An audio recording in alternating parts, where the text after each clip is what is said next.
was born during the Korean War, and many, many foreign soldiers came to Korea to fight in the little civil war that Korea had from 1950 to 1953. And it was a war that never ended, but they put a truce on it after 3 years. Well, as you know, in situations of war, many horrible, horrible, horrible things happen. And one of the things that happened in Korea was that many fathers actually sold their daughters to these foreign soldiers just to put food on the table. And so out of that result, many children were born that we would call biracial here.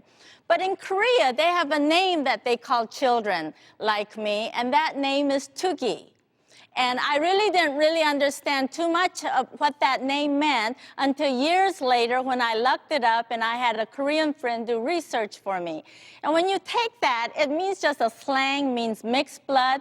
But in reality, the Chinese character for that means a child of dust and nothingness. And that's what they considered children like me. Now, I know nothing about my biological dad. I don't know how long he was in Korea. I don't know if he died in Korea or if he's still alive.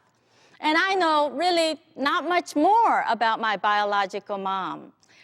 She was a Korean, but again, during research, I found out that many women, when they had children like myself, they had no future.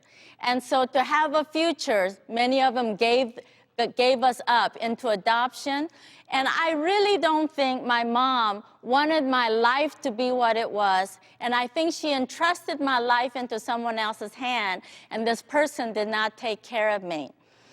My memory actually begins on a train.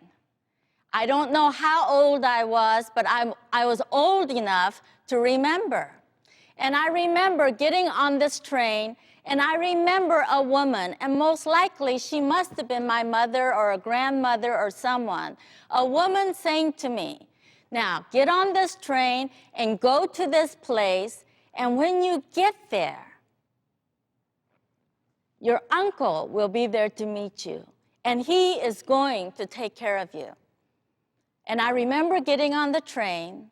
I remember getting off where I thought I was to get off.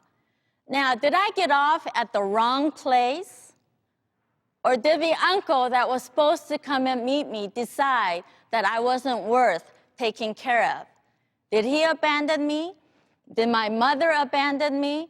Or was it just a big mistake? I don't know. But I found myself alone. Now, the war had just ended. There was no agencies, especially in the small village that I ended up in, the small town, where I could go to for help. So I remember as a little girl thinking to myself, all right, if I go the same way that the train came, I'm bound to find my way back home. Now, you have to understand, all these tiny little villages didn't have names, and all these little villages looked alike. So I didn't know where I had ended. I didn't know where I had started, but I thought I could find my own way back home. Well, of course, I didn't. For the next 2 to 3 or maybe even 4 years, I found myself totally alone, totally taking care of myself.